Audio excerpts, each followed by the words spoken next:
देखिए, डॉक्टर्स जो होते हैं वो दवा लिखते हैं, खुद तो खाते नहीं हैं। उन्हें पता नहीं होता दवा रिएक्शन क्या करेगी। आपको दे देते हैं, 5-5 दवाएं खिला देते हैं, 8-8 खिला देते हैं। फिर जब आप जाके बताते हैं कि साहब इस दवा से ये परेशानी हुई, तो मानते नहीं है, कहते कुछ भी परेशानी नहीं होती इससे। लेकिन आपको हुई परेशानी, और हर आदमी को अलग तरीके से दवा रिएक्ट करती है। कोई दवा जो है बीमारी भी ठीक करेगी, बीमारी को भी आराम देगी अगर दे रही है तो, और थोड़े साइड इफेक्ट भी करती है। साइड इफेक्ट हम जब पढ़ते हैं डॉक्टर की परिभाषा में, जब हम पढ़ाई करते होते हैं तो क्या होता है? डायरिया, कॉन्स्टिपेशन, नोजिया, वोमिटिंग, 4 चीज़ें हमें पता होते हैं हर चीज़ की। हर दवा का रिएक्शन यही है, तो हम अंधों की तरह बोल देते हैं कि इसमें ये होगा। डायरिया, कॉन्स्टिपेशन, हत्तल ये होता है, कभी कभी मजाक होता है कि डायरिया की दवा दी थी, फिर भी हम उसमें गलती से बोल देंगे डायरिया हो गया। तो ये चीज़ भी ऐसी अजीब सी होती है। तो हम डॉक्टरों को ये पढ़ाया जाता है, लेकिन दवा आपके मूड की चेंजेस भी करती है, आपके मूड को ख़राब भी करती है, आपको डिप्रेशन में भी ला सकती है, आपको सैड भी कर सकती है, आपके ब्रेन को फंक्शनल डिसऑर्डर में बदल सकती है। यानी आपका ब्रेन सोचने समझने की सलाहियत कम कर सकता है अपनी एंटीबायोटिक से। यानी एंटीबायोटिक अगर आप दे रहे हैं किसी को, तो उसका पूरा जिस्म जो है वो सुन्न हो जाएगा, सुन्न हो सकता है। मतलब सुन्न होने का मतलब कोई ऐसा नहीं कि कोई खुदा ना करे कोई बीमारी ऐसी हुई कि आईसीयू में आप चले जाएंगे, लेकिन वो झेलना आपको समझ में आता है कि आप उसे झेल रहे हैं, आप उसके परेशान हैं उससे, और ये डॉक्टर्स की समझ में नहीं आता है। तो डॉक्टर्स को भी समझना चाहिए कि हर दवा रिएक्शन करती है अलग अलग अंदाज से, आपके मूड की चेंजेस भी कर देती है। ये बहुत इंपॉर्टेंट पहलू है। यानी आप खाना कम खाना शुरू कर देंगे, लिया तो आपने दवा थी तबीयत ठीक करने के लिए, लेकिन आपका मूड ख़राब हो गया, आप पलंग पर लेट गए, अब आप 5-7 दिन तक उस चीज़ पीरियड से गुजर रहे हैं, तो जितनी बीमारी नहीं थी उतनी दवा ने आपको परेशान करना शुरू कर दिया। ख़ास तौर से ये कैंसर में बहुत नज़र आता है। कीमोथेरेपी जब लोग लेते हैं, वहाँ पर मान के चलते हैं कि सारी परेशानियाँ करेगी। कीमोथेरेपी की कैटेगरी और एंटीबायोटिक की कैटेगरी एक है। पहले भी मैंने आपसे ये बात बताई थी कि एंटीबायोटिक और कीमोथेरेपी में सिर्फ अंतर यह है कि एक कीटाणु के ऊपर प्रहार करती है तो आप कह देते हैं एंटीबायोटिक है, और एक आपके शरीर के डीएनए को ख़त्म करती है, उसके सेल्स को तोड़ती है, मारती है नए सेल्स पैदा होने को, तो उसको श्रृंखला दे देते हैं कीमोथेरेपी की। तो कीमोथेरेपी भी एक तरीके की सुपीरियर टाइप की एंटीबायोटिक है। वहाँ पर हमें मालूम है कि साहब हाँ आपको बहुत परेशान करेगी, मान के चलते हैं, उसकी सारी तैयारी करते हैं। लेकिन एंटीबायोटिक के लिए हम वो बात नहीं सोचते हैं, जबकि एंटीबायोटिक भी हमें तकरीबन कुछ तकलीफ़ें देती है। कुछ एंटीबायोटिक्स तो ऐसी होती हैं जिन लोगों को सूट नहीं करती, जैसे पेंसिलिन है। किसी को पेंसिलिन एलर्जी है तो वो क्राइसिस में पहुंच जाता है, उसको ऑक्सीजन की ज़रूरत पड़ सकती है, उसको ब्रोंकोस्पाज्म हो सकता है, उसको आईसीयू में एडमिट करना पड़ सकता है।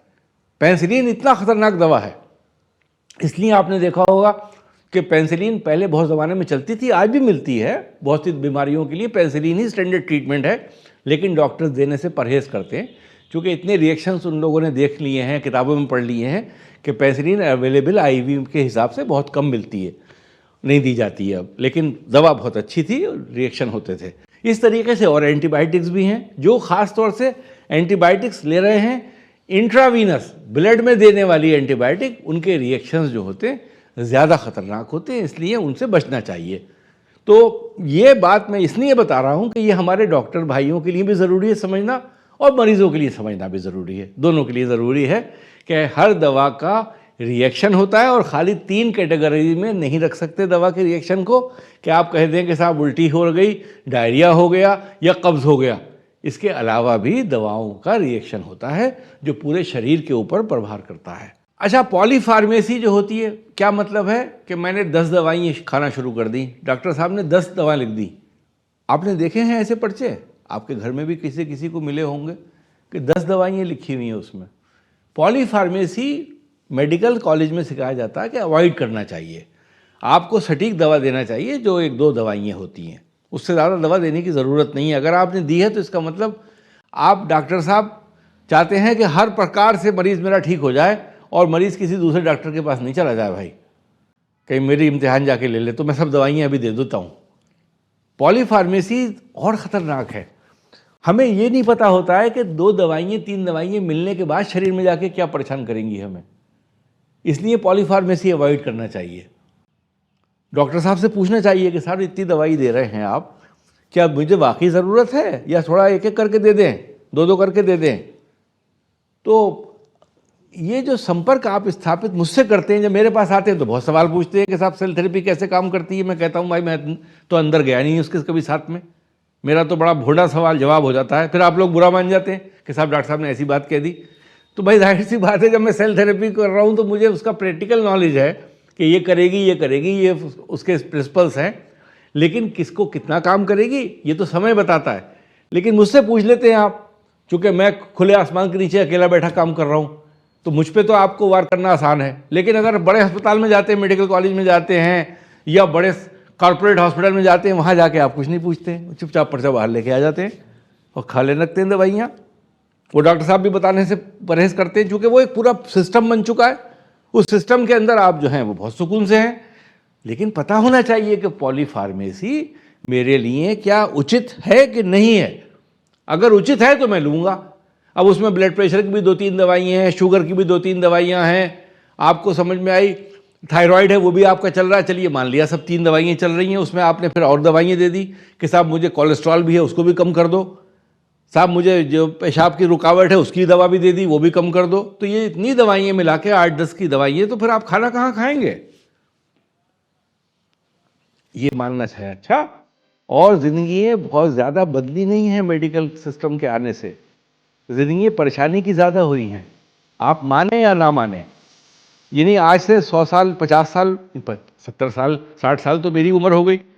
40 साल, 45 साल पहले भी मैंने देखा था, उस वक्त तो इतनी ज़्यादा दवाइयाँ थी नहीं।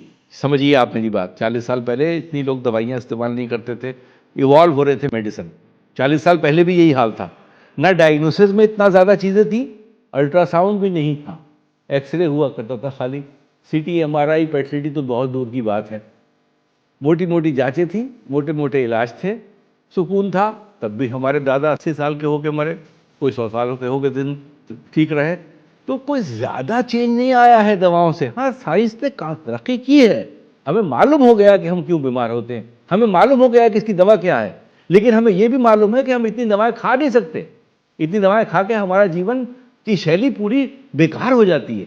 इसीलिए हम अल्टरनेटिव्स पे ढूंढते, कभी हम आयुर्वेदिक पे चले जाते हैं, कभी हम यूनानी पे चले जाते हैं, कभी हम चाइनीज़ मेडिसिन लेने लगते हैं, कभी कभी हम बिल्कुल स्पिरिचुअलिटी पे चले जाते हैं। तो हम इसीलिए ढूंढते रहते हैं कि हमें रास्ता ढूंढना है। तो अपने जीवन को सरल बनाने के लिए जो प्रिंसिपल्स हमें बताए गए हैं, जो हमारी किताबों ने बताए हैं, रिलीजियस बुक्स ने बताए हैं, उन पे अमल करना है। उनमें रास्ते बहुत हैं। Spirituality is the best science. आपके ज़िंदगी को सरल बनाने के लिए जो आपकी मज़हब की किताबें हैं उन पे चलना, दिलों को सब याद रखना, और ज़्यादा होड़ में घुसना नहीं। ज़्यादा होड़ में घुसना जो है वो नुकसानदेह है। ये जो जीवन की लड़ाई है ना, आज की तारीख में आप देखिए कितना अटेंशन हमारी प्रॉब्लम करती है।